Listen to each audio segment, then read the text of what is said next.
You're listening to the Results Driven Organizations podcast with Dr. Taunya Lowe, a podcast of curated conversations with C-suite leaders and those who support organizational growth and development. Get ready for inspiring interviews, educational lessons, and thought-provoking discussions that will challenge you to execute something new and innovative that will drive results in your organization. And now, here's Dr. Taunya Lowe. Hello.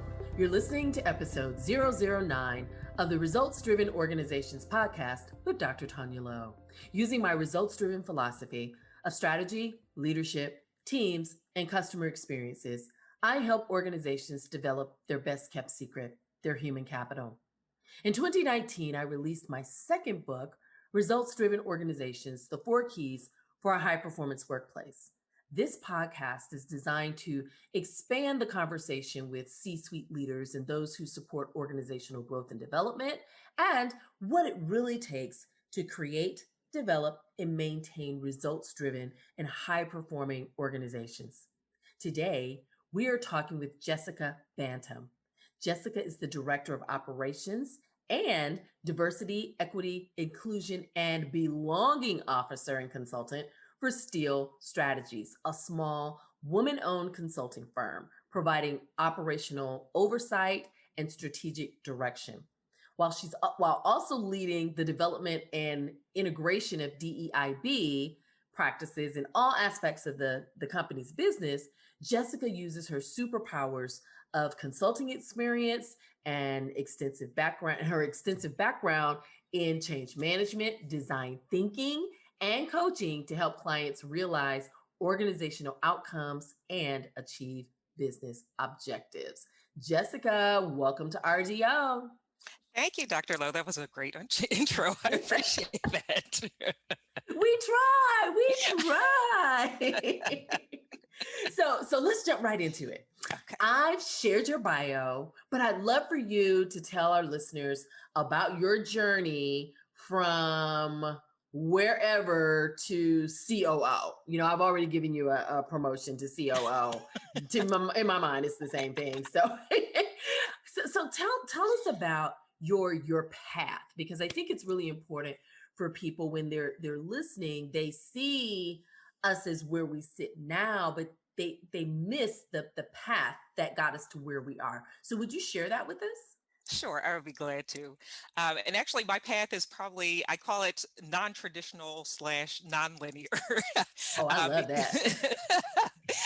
I will claim that. Because most of my career, I have been straddling 2 industries. So the majority of my career, I have been in management consulting. Primarily working with federal agencies and now more with more private organizations and nonprofits. But I started in IT consulting, did a transition probably halfway through my consulting career to more strategy and organization. But in parallel with that, I also have pursued interior design, which has been a passion of mine for years. But it was probably a few years into my professional career after college where I realized it wasn't so much a regret, like I should have done interior design instead of what I was doing, but I definitely did not want to defer pursuing something that I was passionate about. Absolutely. So I decided to get my master's in interior design while I was working full-time still as a consultant. And then since I attained that degree, I've been doing both in parallel. So management consultant by day, by night, interior design and color consultant. I love it. You know, I believe just that we don't have to fit in a box, right? I think especially women leaders, if people see you as, you know, you're a banker, then that's all that you should be doing. And I don't think it's really fair to people in general, especially women, because we're multifaceted, we have multi-interest. And so I always say, you know, show up, bring all yourselves to the party.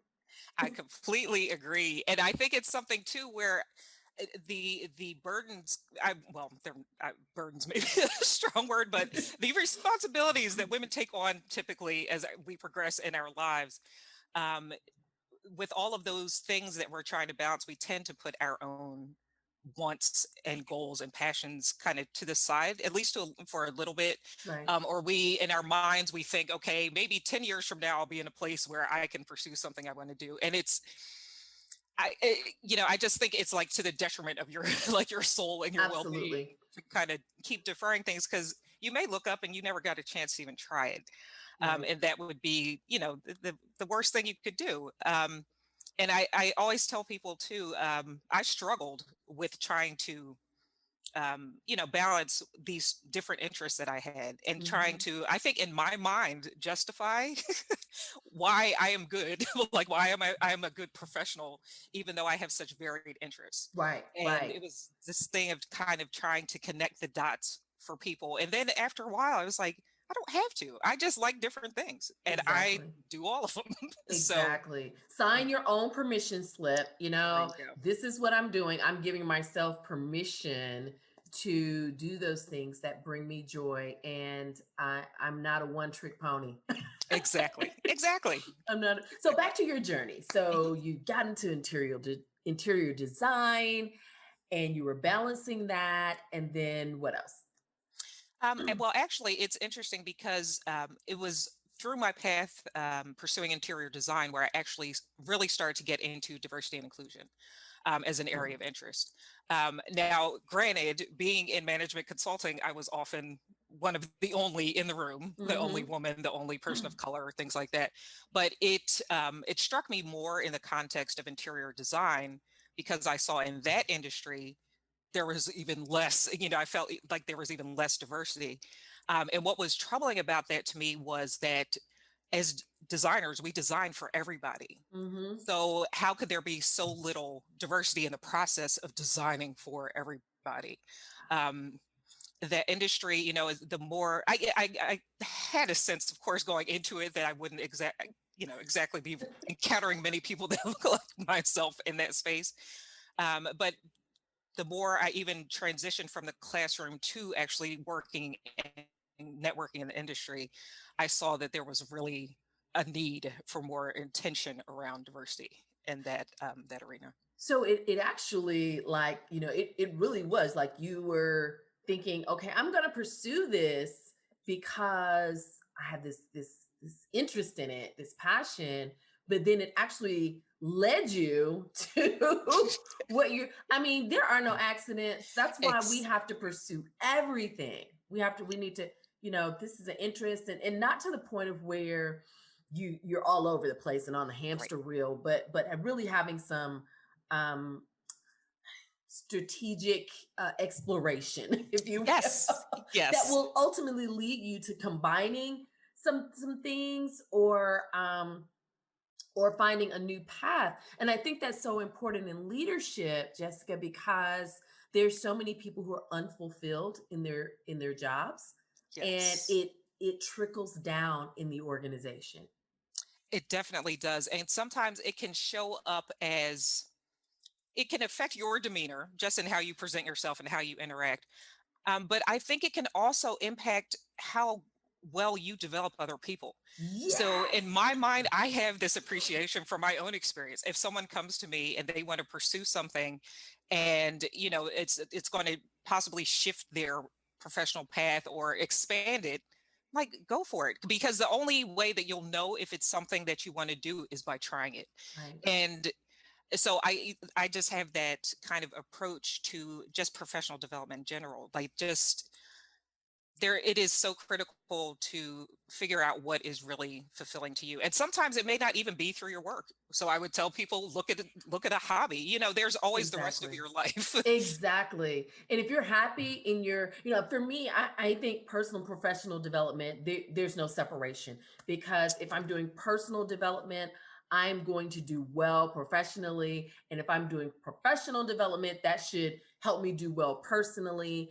And absolutely, if you go and pursue, you're like crabby at work, Right. but then you go and you pursue something outside of that brings you joy, you're going to be happy. You're going to be happy. You're going to show a different side to your team members. So, so that is awesome. That is awesome. So interior design led you to DEIB. Yes. Yes. So it was interesting. You also mentioned that, there's no such thing as an accident. So interior design led me to DEIB, and also in my management consulting path. As I mentioned, I transitioned from IT to strategy and organization. And in doing that, I started doing more change management. Mm. And I learned more about that, started pursuing education around that. And I also started looking into design thinking. And all of those things have actually helped inform my approach to DEIB today. Wow. And I never could have planned it out that way. I will tell you that much right now. There's no way I could have sat down and said, just doesn't work like that. It doesn't work like that. It really doesn't.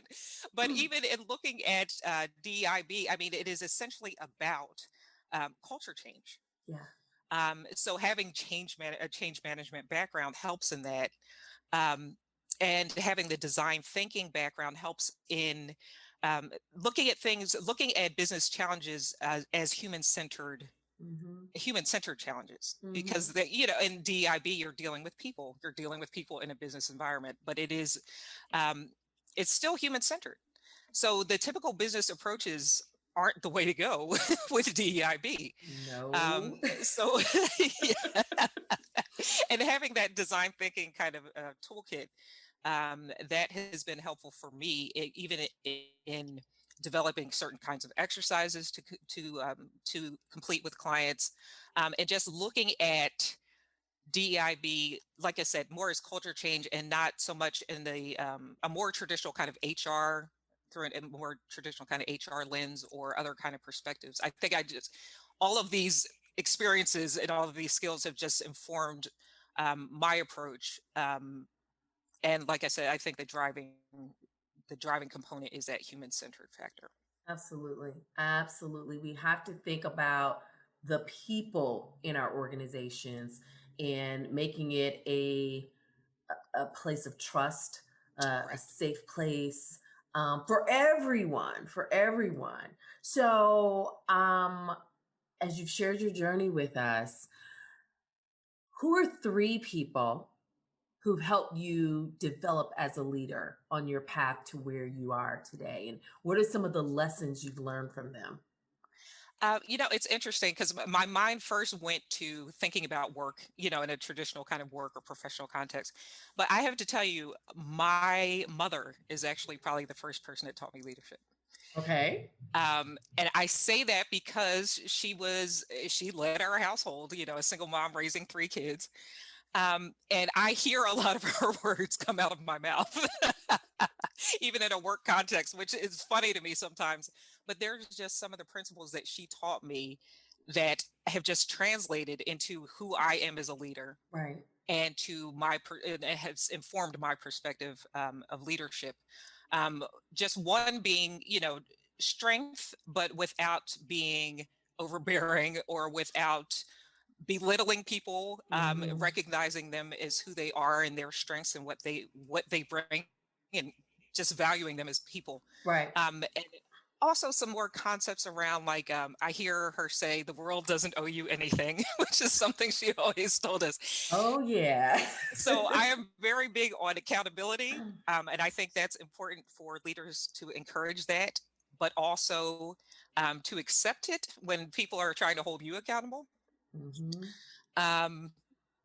And it's just, there are just certain things too. One other thing that comes to mind that she would always say is figure it out.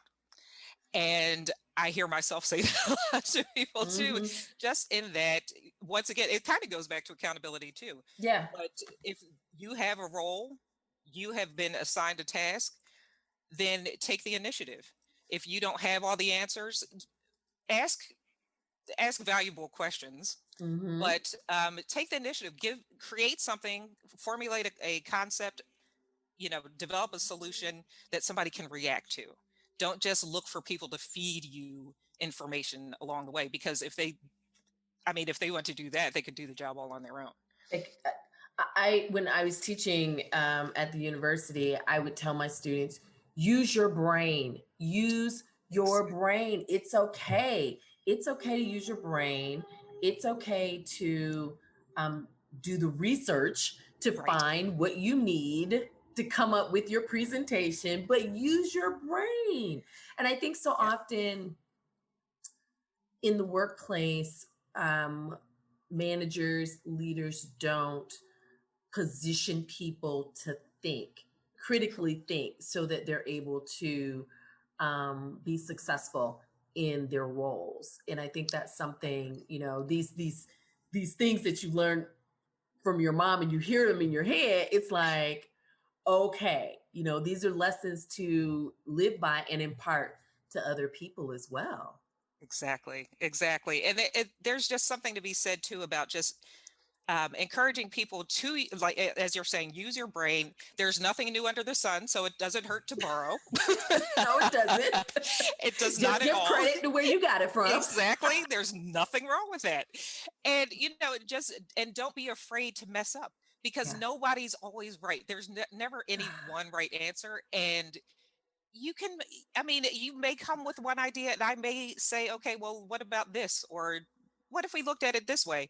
That's fine. That's progress, Yeah. because we are now further along than we were when we started. I always think about the Wright brothers, right? Mhm. How many times did they fail before, you know, we have these airplanes that we fly in? One day Exactly. that we hope to be able to start flying back in. But I mean, but they finally reached a level of success of getting it done, and we're gonna fail. It's the lessons that we learn from those failures. Sometimes we win, sometimes we learn, and so we're gonna learn a lot more than we win. Exactly.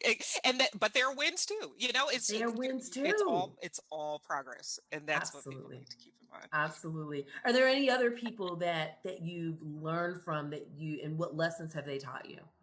Yeah, I have to say now, I am with Steele Strategies now. It's the second startup consulting firm that I've been a part of.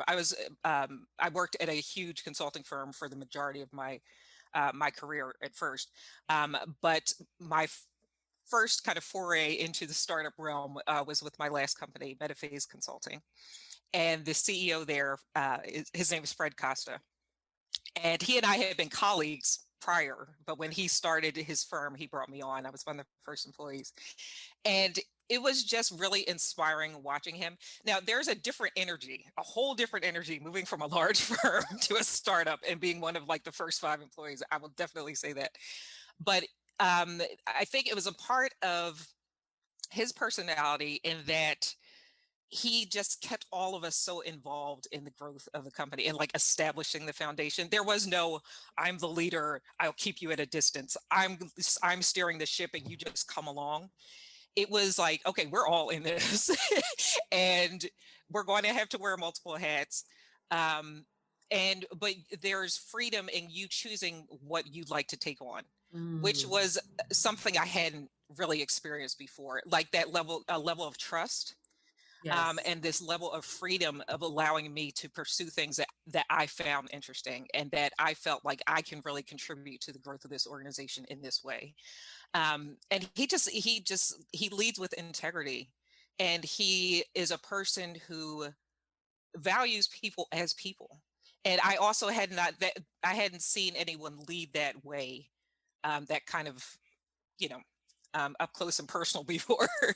That just hadn't been my experience, where someone could still be your friend and still be a leader and still be an effective manager to you as well. And I still value the relationship I have with him to this day, even though I've moved on to another company. He was just really great at establishing that type of strong relationship that makes you want to even stay connected. And I'm encouraged to see how much they've grown even since I've left too. You know, I think all of those things are so important when it comes to developing a culture where people want to be there. You Right. know, culture is so important. I love Dr. Sam Chand, and he talks about, you know, culture eats strategy for breakfast. It's all about the organizational culture. What are you creating, and how it should flow throughout the organization. People should feel it, and so it sounds like this person really understood that, and to be able to, pour into you, and you say, okay, like I learned some things about really getting people involved. And what we know now about millennials is that they want to be a part of the process. Right. They want to be a part of the process. And if they don't feel like they belong, they're not going to stay because they really don't mind leaving. So, so how do we get people to feel that they're there, they're valued, they belong? I think that is so key. So key. So is there anyone else? Actually, it's probably more just a collection of people that I've seen. So I think in any environment I'm in, I kind of key in to see how people show up as leaders, whether it's through my sorority, I'm a member of Zeta Phi Beta sorority, and seeing our chapter leadership, leadership at the state, the regional, and the national levels there. Seeing leadership in other organizations I'm involved with it outside of work. I've just always looked to see like what really strikes me in this moment. And I think one of the things that I've seen in a few different places is a level of vulnerability in being a leader. And I appreciate that so much. And it kind of goes back to that whole concept I spoke about earlier too, about just being willing to fail or being open to trying new things. And also being willing to admit, like, I messed that up. That didn't work the way I thought it would. Right. Or maybe right now, I just don't have the answer. Right. And that was another thing I will say, my mom kind of modeled that for me too. Like, I don't know exactly how something is going to turn out. Mm-hmm. I'm going to try and know that I will take care of it. But at this moment, I'm still trying to figure it out. Yeah. And there is so much value in that, and just how that's another way to kind of connect. I think, like you were mentioning, like really engaging with millennials, even, this kind of honesty, and just, I think it is important still though to instill that confidence that you will, you will come up with an answer, and that you are ultimately holding yourself accountable for, for a real solution being put in place. Yeah. But in the process of getting there, I think that's such an opportunity to just be human. Yeah. Yeah. And I think in doing that, that builds a lot of trust. It builds a lot of confidence. It builds a connection, because people are like, oh, okay. It kind of takes a little weight off, because you're like, phew, okay, you don't know either, but we're willing to figure it out together. We'll figure it out together. Exactly. We'll figure it out together. So Jessica, I love quotes, and I believe that leaders should live a quote and not just quote a quote. I have a ton of them at my fingertips, but the one that comes to mind today is, a good leader inspires people to have confidence in the leader, but a great leader inspires people to have confidence in themselves, by Eleanor Roosevelt. Do you have a favorite quote or philosophy on leadership, and how do you live that quote out loud in your organization? This one's a little challenging. I don't have a specific quote about leadership. But I do have a quote that kind of drives how I approach most things. Yes, tell us. And that is, we are all living in cages with the door wide open. That's a George Lucas quote. And it kind of goes back to the philosophy we were talking about, with my kind of non-linear, non-traditional path, and also encouraging other people to just be open to pursue new things and new interests. Don't put yourself in a box. Don't feel like you have to, rationalize every interest that you have. And I think a lot of times we just get so, and I think, I feel like younger generations are getting away from this. But I feel like my generation, we're still kind of bridging that gap between, I am the traditional employee who will be in this organization until my retirement, and the younger generations who are like, no, I'm going to pursue what I want, where I want, how I want. Yeah. So, it's important, I think, just to be open. You don't have to pursue everything. It does, you don't have to be like that. Oh, squirrel, like looking around like, but just give yourself an opportunity. Yeah. And always know, I think the greatest and most empowering thing is when people realize they have choices. Exactly. And I'm glad you said that. It's pursuing your interests is not about squirreling, but it's really about following that thing that's pulling at your heartstrings. It's like, instead of burying it, or, well, I'm a lawyer, or I'm the CEO, I shouldn't be thinking about, selling seashells by the seashore. No, Right. if that's what you want to do, like, Go for hey, it. figure out what that thing is inside of you, because I do believe that if we have other interests, and then we can connect with people better when we have other interests. And then when we explore our own interests, when we give ourselves permission to explore, then we also give our teams an opportunity to explore.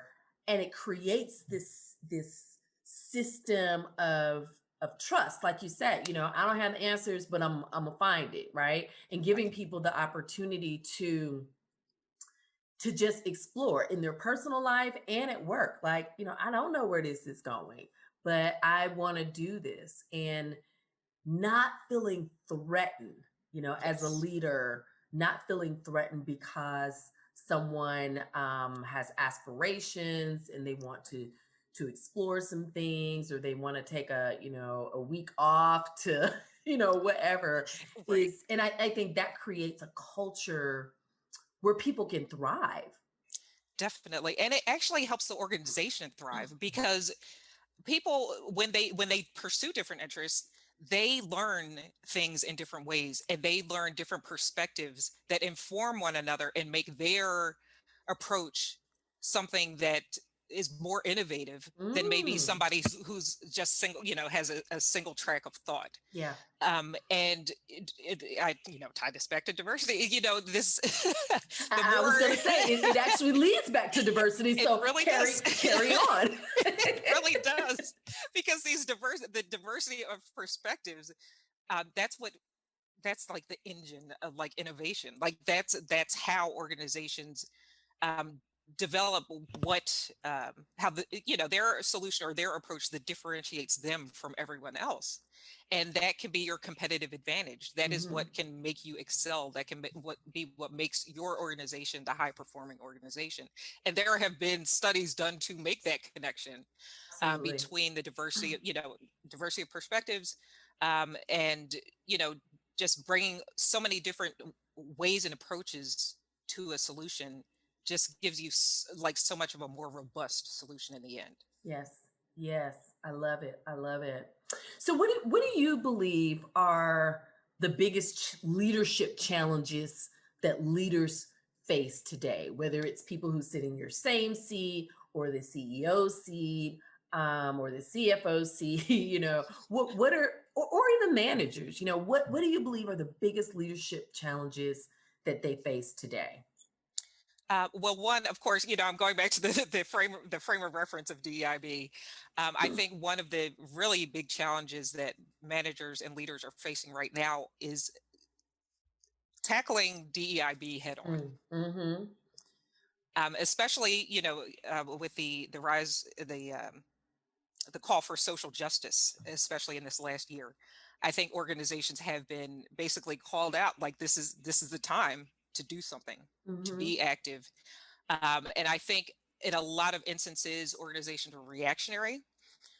They wanted to get the word out on social media. We'll get a statement out. We're going to do this. We're going to talk about these initiatives that we're going to kick off. Right. And they didn't, and from what I've seen, a lot of those organizations did not have a follow-on plan. Statements are not solutions. Exactly. Exactly. And to me, if you are making a statement, then you have just signed yourself up to follow through and to Exactly. do something significant and something that people are going to really recognize as active, progress, and you actually making changes that are meaningful and impactful. And it's not, back it up. It can't just be words. It can't. And I think a lot of leaders, they did the right thing in that moment. They said the right things, but then they were like, now what do we do? And the worst thing to me is to have opened that can of worms and then just try to put the lid back on. Yeah. You can't put the lid back on. No. No, No. and I think especially younger generations are calling organizations to the carpet, and they are following through with their dollars. And, Exactly. they are supporting organizations that are actually showing up, and expecting that even in terms of the employers that they're pursuing. You said this, what are you doing now? Yeah. Am I going to walk into a diverse team? I think that's a question I know I never would have thought to ask when I was first, interviewing for jobs. So it's on leaders now to do something. Right. Absolutely. Yeah. Absolutely. I think, it goes back to something you said about being vulnerable and saying, I just don't know what to do. Leaders need to know I've taken myself as far as I can take myself in this. Now I need some help. Not just to stay out of the news, because we all know that DEIB, diversity, equity, inclusion, and belonging, it's good business. And so if you're a leader and you don't know where to go, say that, because it's we're in a pandemic. Everybody is vulnerable. So if you haven't had a chance to be vulnerable, now's the time to let your vulnerability hair down. I love what Brene Brown talks about in her book, Daring Greatly, is, leaders need to show that vulnerability. We all have it. And when we fight it, I think those are the times when it affects our ability to truly lead. And so ask for help. There's nothing wrong with asking for help. And I think some leaders are asking for help, but the issue is the help that they're looking for. Talk more about that. Okay, so some are saying, this is it kind of been a recurring theme. Leaders are saying, okay, what if I say the wrong thing? We're all going to say the wrong thing at some point. Exactly. Acknowledge it. I'm so with you. But that seems to be what holds a lot of people up. What if I say the wrong thing? Yeah. Or I haven't had these conversations before. I don't know where to start. Yeah. Granted, fine. Let's all acknowledge that these are conversations that I'm sure, like a lot of these conversations that are happening have never happened in a workplace before. And there has not been an expectation for it. But here we are. But I think some leaders are looking for a script. I think they're just looking for the quote unquote right thing to say. And number one, once again, there's not always going to be a right thing to say. You can't always predict what issues people are going to bring to you so that you can have a right answer. Right. So to me, and it goes back to the concept you just mentioned about vulnerability, the focus can't be on your personal discomfort. It has to be about creating an environment where we can be vulnerable, where people can ask the question with the assumption that it won't be received as something that's negative, or where the questions can be asked and people can answer honestly. And the person asking the question can just receive it, not try to analyze it, not try to counter it, but just be educated. Basic listening skills. Let me hear it. Let me adjust. Just receive it and don't question it. Don't say, well, is that right? If someone's telling you their truth, it is their truth. Let that be. So just having that space too, where you're also open to being corrected. Now, correction does not have to be done in a mean way. Exactly. There are ways, but that can be done with grace. But I think more than likely people expect correction to be something harsh or something that embarrasses them. Right. But once again, can't be all about you because we're talking about creating an environment where these kinds of conversations can happen. And we can't keep tiptoeing, looking for the right words or waiting for a script, because that's what we've been doing. And look, it hasn't gotten us that far. Wow. So this has to become, it's so much about, for leaders, accepting the vulnerability, modeling the vulnerability to the other leaders and to everyone, your whole workforce, so that they can see, okay, well, if you're willing to go out on that limb, I'm willing to go out on that limb too. Exactly. And also, if they are the ones who are doing the correcting, model how you correct someone. It could just be like, I heard that, I just want to bring it to your attention that that might have been perceived this way by these people. Yeah. Or that there was room for interpretation of the statement that you made that may not be as positive as you intended. Let me break that down for you. There are ways to have that dialogue. Now, that's a conversation I will entertain, but I will not entertain, let me give you a cheat sheet for your next town hall meeting. So I've added another S. Statements are not solutions, and solutions are not scripts. There we go. There we go. Yes. Yes. And I think people, they don't want to feel that discomfort. They don't want to feel the sting, like, oh, wait, and then, oftentimes it's, I don't want to hear it from you. Oh, yes. And so we've got to get over that. If you move beyond your sphere, that's why exploration, it goes back to exploration. Yes. That's why exploration is so important. If you move outside of your sphere of influence and you engage in other activities, you have an opportunity to meet some other people, then your worldview won't be so limited, and you'll understand how people, not just Black people, but all people who are different than you, exactly, how they experience the world.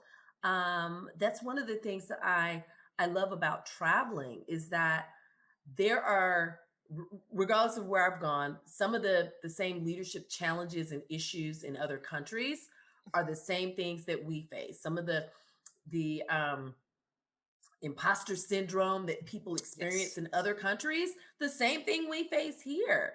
And so it helps me to see the person, see the individual, not just, well, I'm going to put you all in a box, because that affects your organization as a whole. And if one group of people feel a certain way, imagine how other people are feeling in the organization, which leads me to my next question. Okay. So, we know that you hold two roles for Steele. So in your position as DEIB officer, that the workplace is changing. It's no longer black and white. It's Black, white, Hispanic, LGBTQ, it's accessibility, it's disability, it's religion or not religion, it's the new guard versus the old guard. The workplace is changing. Yes. Many organizations struggle with creating true, diverse, inclusive, belonging, equitable organizations. Yes. What recommendations would you give those organizations on how they can create a culture of diversity and be more of an ally to when it comes to diverse hiring and advanced opportunities? Yeah, I would say definitely in terms of hiring, there are many layers there in terms of hiring. And it's interesting too, because I think a lot of instances when people hear diversity in the context of the workplace, their minds automatically go to hiring and recruiting, which I will also say is not the only aspect of diversity to entertain or celebrate. But speaking specifically to hiring, this is an area where bias really comes into play. Okay. And I know unconscious bias is like the DEIB like buzzword of the day. And to me, when I think about that, I automatically think about mitigating your unconscious bias or interrupting your unconscious bias. So if you look at the process, you have people who are screening resumes, you have people who are making those kind of down selections to who's being brought into interviews. You have the actual interview panels, and then you have the people making the decisions. It's important to even introduce diversity into that process so that no one particular person's bias is informing what the ultimate outcome is going to be. Let me ask you a question. What do you think? It's like you just made me think about something. What do you think about blind resumes? I think that is when I first heard about that concept, it was just like, why have we taken so long to think about that? Because it's right off the bat. And it's funny because a lot of things, like we're saying, are unconscious, but we don't always check it. So if you can eliminate that, excuse me, that barrier there, and introduce the opportunity to take out names, to take out schools, to, you know, people make assumptions about a name, whether it's going to be an ethnic background or religion, anything like that. People look at a school and might think, oh, they went to my school. Yeah, let's pass them on through. Or, they went to a rival school, or I heard bad things about that school, and make a decision, Right. put the resume to the side. There is value in the blind resume. I definitely believe that, because there are such instantaneous decisions that people make just based on what they see there, that can keep a candidate from even getting a chance. Yeah. So I definitely see value in that. Yeah. Yeah. I didn't mean to interrupt your thought, but I was no, that's all right. I was like, oh my God, I think this is like, in the hiring process, and I've heard people, you hear the conversations, Yes. I've even heard people who, when they're going after jobs, they'll just use their initials just because it's like, I want to be considered, but I can't help what my mama named me. So, right. or what culture I was born in, or right. that I have 5 names, so you absolutely. Yeah, that is definitely key. And it's just interesting to see how things go along that process. And I think another thing that's critical, just in terms of, so having diverse teams involved with your screening and your vetting, and your interviewing. I think what's also critical is going back to that concept of creating an environment that allows for open dialogue. So when the interviews are complete and you get that panel in the room and there's a decision to be made, and someone may hear another person writing someone off for reasons that don't make sense, there should be space for the question to be, okay, on what basis are you making that assumption? Yeah. Like, please explain to me why you don't think this person is a viable candidate when half of the rest of this group does. Right. And if you see it, call it out. Like, is it just because that this is the only Black candidate? If you see something, say something. Exactly. And that's the thing, is we have to create the space where that can happen, where people do feel that there won't be retaliation or retribution because they were the one person that brought it up. Right. Even though everyone else in the room might be thinking the same thing. Yeah, but they're turning their heads or putting their head in the sand, because if I don't say anything, it's going to go away.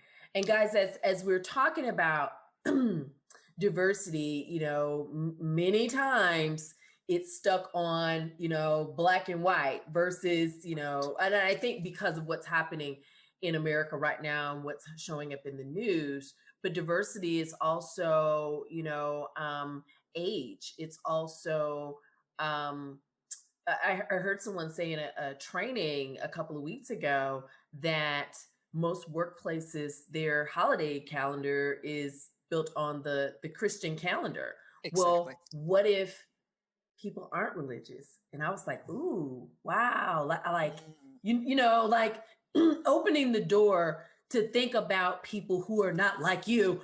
Exactly. And how certain things may affect them. So yeah, and I'm so glad you actually brought that up, because even in the context of religious observances, it's Ramadan right now. And I saw a very thoughtful post about teachers, yes. to keep in mind, these students right now are not eating all day.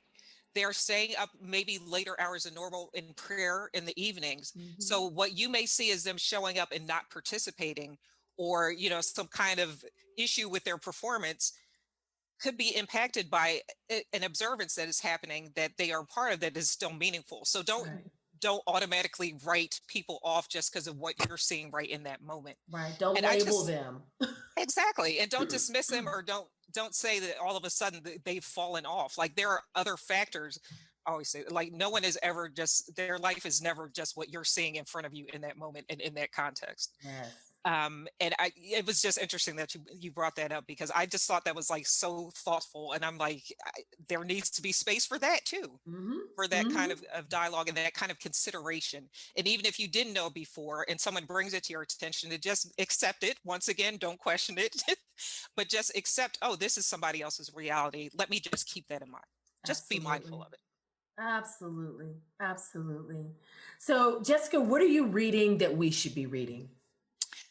I would say, okay, so one of my favorite books, and I have actually read it a couple times, is Instinct by T.D. Jakes.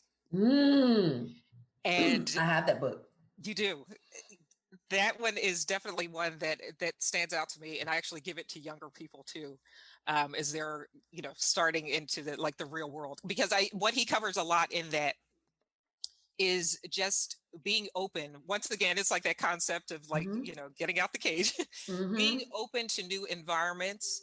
But when you're there, exploring before you come running out the gate and saying, I'm Mm-hmm. going to proclaim that I am this and I'm doing that, when you haven't read the room yet.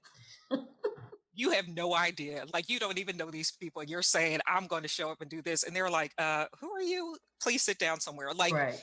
it's one thing to be confident. It's another thing to be aware and to, absorb and to learn, so that you can then be more effective in that space with those people in that context. Exactly. Exactly. And it's just not being impatient. Like, just take time to, he speaks about this too, like, really pick up on what's important to you, like what kind of gets your heart racing. Mm-hmm. um, and then think about your approach to pursue that. But the thing is, take the Yeah. time to think. Don't just run straight into the fire.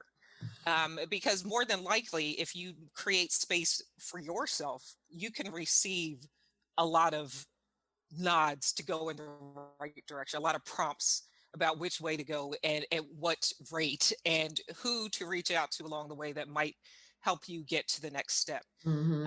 So it's a lot about humility, actually, Yeah. and not just assuming that you have all the answers and you have all the answers right now, Right. because no one ever has all the answers right now. And if they do, I'm gonna like get far away from Exactly. Exactly. Jessica, you said, it's about humility. It's about, self-reflection. Yes. John Maxwell talks about spending time in reflection at the beginning of the day and the end of the day, to really think about what went good, what went bad, where do I go, where do I go from here? Like, there's three questions, to just kind of evaluate the day and then release the day. And then you do it, again in the morning, to kind of set your tone for the day. And I think many times, as leaders, just as people in general, we're constantly going, where we're not stepping back to spend time and evaluate. Yes. I saw an article this morning, and it said Meg the Stallion is taking a break until it's time to come back, or something like that. Mhm. And I thought, how powerful. I'm probably going to write an article about it. Lessons that leaders can learn from Meg the Stallion, because I think so too many times we feel like we have to have the right answer. We feel like we have to show up as superheroes, and we create that in our organization, which causes us not to be vulnerable, which Right. causes people not to trust us, Right. which again affects the organizational culture. And so when you're honest with, what, I don't know all the answers, I'm going to go find the answers, or I'm burned out, I need to take a Yes. break, or I'm working on some things and I need to spend some time in reflection. I think when we share those things, it gives people permission to do the same in their life. I completely agree. And if people have not learned that from this pandemic, I don't know what's going to do it. Because I've been sitting reflecting, especially, we're like a year and change into this. Yeah. And I'm seeing things pop up, like statements I made, like on Facebook, the memories that pop up and you're just like, oh, this is what I was thinking this time last year. And one of the things it just popped up, I guess last week, I had posted, if you don't get something out of this time, yeah, then you really need to evaluate how you're living your life. Yeah. Because this universal pause button that's been hit has done just that, like what you're saying. I feel personally, I know it's given me a lot of time for self-reflection, especially about the pace that I was living life at. Yeah. And the constant squirrel kind of thing, because that is very real. I feel like we're so inundated with ideas, and we're inundated with other people's success, and we're inundated with, oh, this person did that and that person is that, and it's just through social media, even things that you're trying to follow to stay motivated can make you feel like you're not doing enough. Yeah. Unless you take a step back and say, you know what, I'm going to silence all of it for a minute. I'm going to look at how I'm feeling. Like, am I feeling pressured? Where is that pressure coming from? Oh no, it's just from me. Right. No like, one is saying, no one is saying, yeah, it's your own pressure. It is. And a lot of times that pressure, like you said, it detracts from everything else. It detracts from your focus. It makes you scattered so that your energy is going to so many different things. You're not doing one particular thing well. And sometimes you do just need that regrouping moment to say, okay, I'm going to scale back on this. I'm going to say, maybe it's not saying I'm just not going to pursue that, but maybe I'm going to pursue that a little later, and giving yourself permission to do that too. Yes. So that you can just get your bearings for a minute. I really feel like that's what's been happening for me this year, over the last year, is just getting my bearings again. Yeah. And being okay saying, okay, all these things that I thought I needed to do, maybe I don't need to. Yep. And it is true, especially when leaders model that too, and they convey that to their people. That also creates that space where, once again, they can be like, whew, okay, because I was doing the same thing, and I thought I was doing what you expected. Yeah. Because I see what you expect of yourself, so I assume that's what you expect of us. And even if I'm not there, I feel like I should be, and that's detracting from me being able to do my one thing well. People do what they see. They do. People do what they see. Yes, and they feed on that energy. I always say, like, I can't work with frantic people, because I'm not a frantic person, but that energy just, it distracts me. It spills over. It definitely spills over. It definitely does. So, wow. We've been chatting with Jessica Bantom, Director of Operations and Diversity, Equity, Inclusion, and Belonging Officer and Consultant for Steele Strategies. I hope you enjoyed this episode. Visit the show notes, to see how to connect with Jessica. Grab a copy of Results-Driven Organizations, The 4 Keys to a High-Performance Workplace, and our special gift to you for being a valued listener.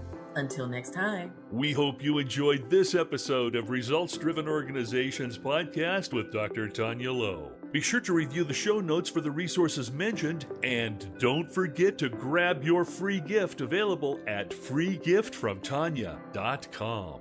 Until next time.